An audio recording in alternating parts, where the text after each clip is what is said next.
So today is day 2 of factoring. Was anybody absent last class for day 1 on Friday? Okay. Great news for you.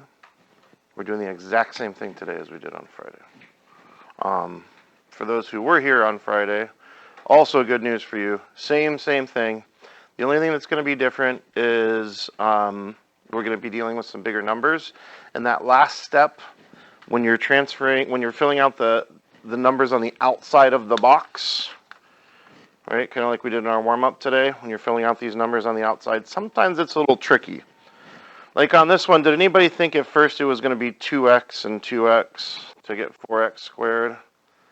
You guys figured out pretty quickly it was going to be 4x and 1x, but there's different options, right? So if it's not 2x and 2x, then it's 4x and 1x.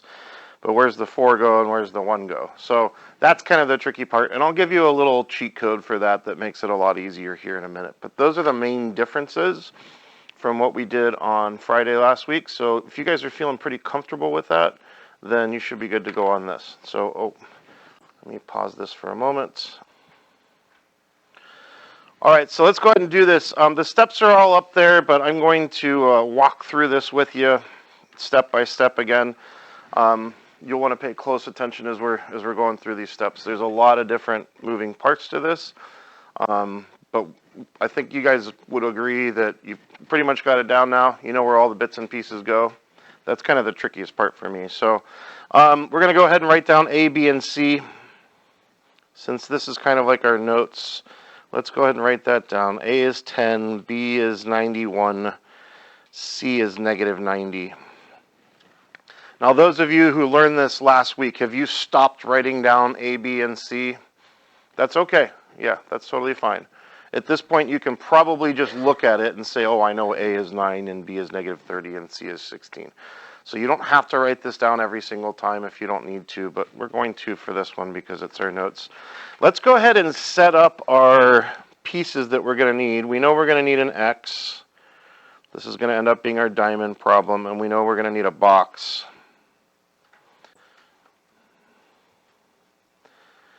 And we know what our final answer is going to look like. Our final answer is going to have 2 factors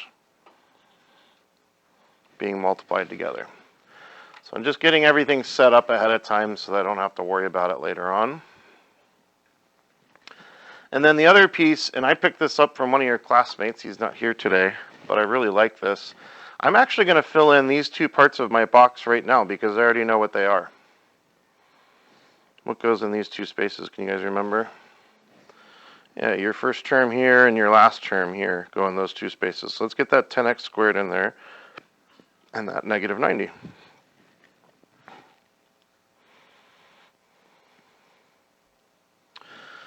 All right, so we got to fill in our diamond problem here, and we know that it's A times C on the top and B on the bottom. A times C on the top and B on the bottom. Do you see we got some big numbers this time around? A is 10 and C is negative 90. So what goes in here? Negative 900. Wow! That's a big number. And B is 91 on the bottom.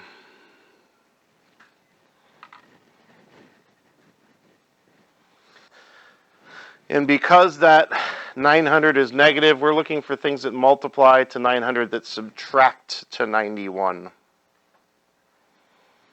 So we could start building our table. That's going to take us a while, but we could do it that way. So we could start with 900 and say, I need 2 things that subtract, and go 1 times 900 and 2 times 450, but we're going to be here a while if we do it that way. So let's just think about some stuff that multiplies to equal 900. What are some easy things that multiply to equal 900? 10 and 90, right? Do 10 and 90 subtract to give you 91? 90 minus 10 is 80. No, that's not going to work. What are some other easy things that multiply to equal 900? 9 times 100? Can we subtract 9 and 100 and get 91? Yeah, 100 minus 9 is 91. Yeah. Okay, so let's go with the 9 and 100. One of those needs to be negative. Which one should be negative? The 9. All right, so we got negative 9 there.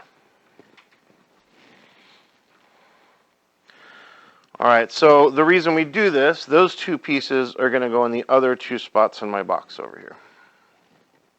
And because they came from the x, they're going to get an x. So we're going to have negative 9x and 100x.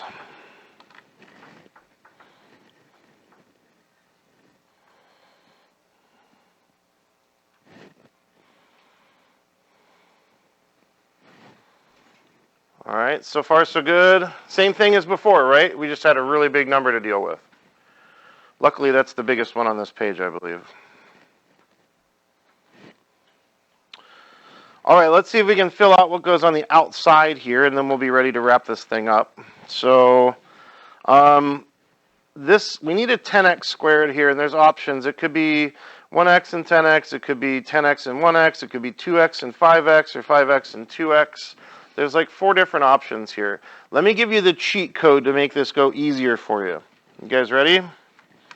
You've been practicing your GCF, and this relies on some GCF skills, but I think we got them. So here's the deal. Focus your attention just on the top row of that. 10x squared and 100x. And tell me, what would the GCF of just those top 2 terms be? What's the biggest number that goes into both 10 and 100?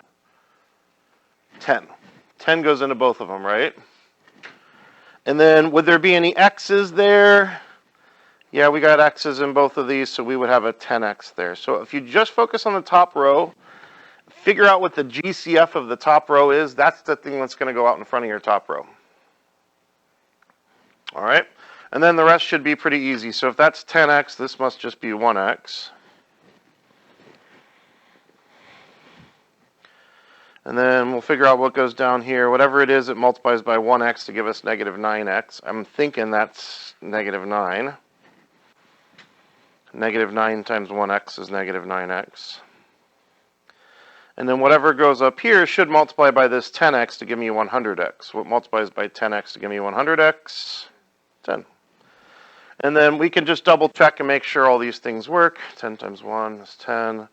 Negative 9 times 1x is negative 9x. 10 times 10x is 100x. Negative 9 times 10 is negative 90. I think we're good. So our 2 factors come from the outside. Our final answer is going to have a 10x minus 9 and a 1x plus 10, and we're done with our first of these trickier ones. This is from your packet. It's on page 5.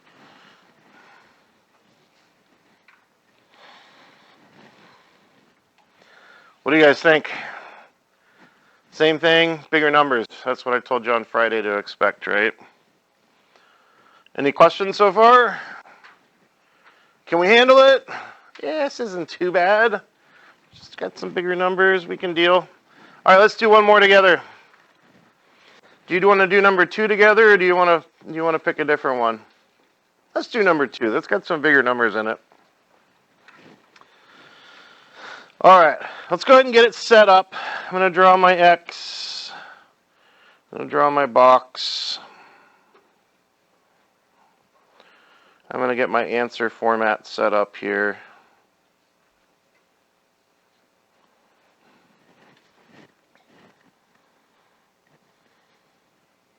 So why don't you focus with us on number 2 for right now, okay? And then I'll get you my notes for number 1.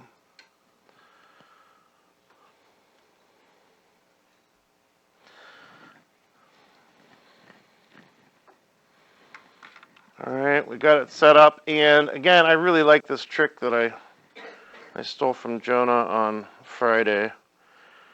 He was, even before you got started, he was going ahead and sticking those 2 things into the box, because we don't really need to do any work to get these 2 parts of the box. So your first term and your last term go in those two diagonal spots in the box.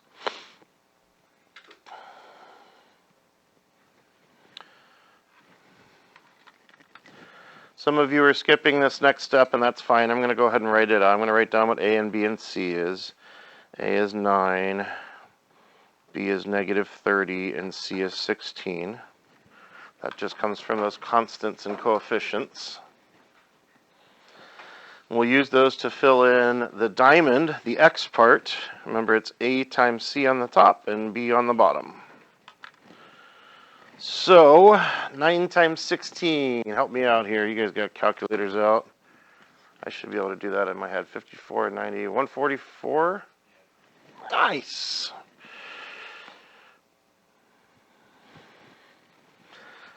All right, and I got that by just doing A times C, by doing 9 times 16. B goes in the bottom, it's negative 30.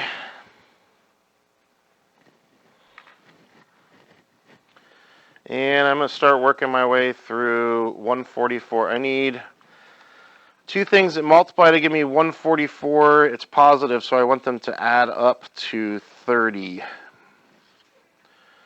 1 times 144, no. 2 times, what would that be, 72? No. Does 3 go into 144? I believe it does. It does. 3 times 48. That adds up to 51. I'm getting closer. Does 4 go into 144?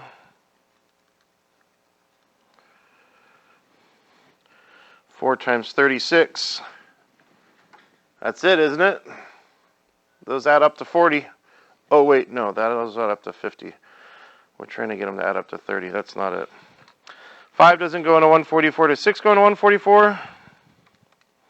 6 times 24. Oh, there we go. 6 and 24. That'll get us. That'll get us. All right, it's a 6 and it's a 24. Does one of them or both of them need to be negative, though? Both of them need to be negative so that they add up to negative 30. Agreed. And the whole reason we do this diamond is because that's what's going to go into the other two spots in our box here. And they're going to get an x or whatever variable. I guess it'll be an m. So we'll have negative 6m and negative 24m.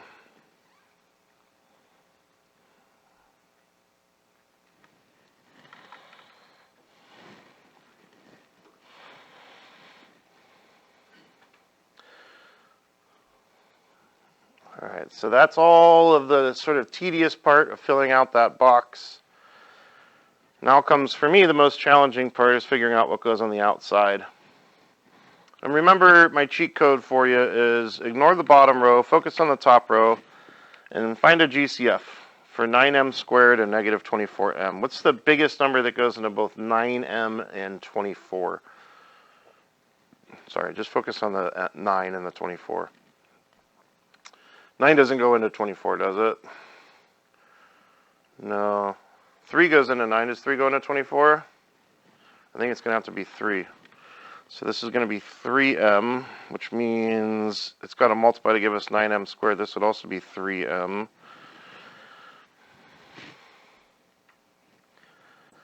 And then I got to figure out what multiplies by 3m to give me negative 6m. I think that's negative 2. Negative 2 times 3m is negative 6, yeah. And over here, what multiplies by 3 to get me negative 24, negative 8. And there we go. We got our two factors. We've got 3m minus 8 and 3m minus 2. And if you've already written those and you put them in a different order, that's okay. Order does not matter for our two factors. Okay, so exact same thing that we did on Friday, just bigger numbers now. All right, you're actually going to see bigger numbers on this sheet than you will on your assignment. Gosh, look at number 8. What's A times C in number 8? 1,500. Wow. You got this, though. When you go to do that problem, do like we did before. Think about what are the easy ways to get that. 1,500, try like 30 times 50, or 15 times 100, or so try and think about those bigger ways to do it. So, do you guys want to do one more together, or you just want to get after it? You guys are looking confident. Actually, everybody's already working on it, so I'd say let's keep going. And I'll be around to give individual hints. And if you weren't here Friday, and this is looking a little bit scary to you, just let me know. I'll work through one more with you.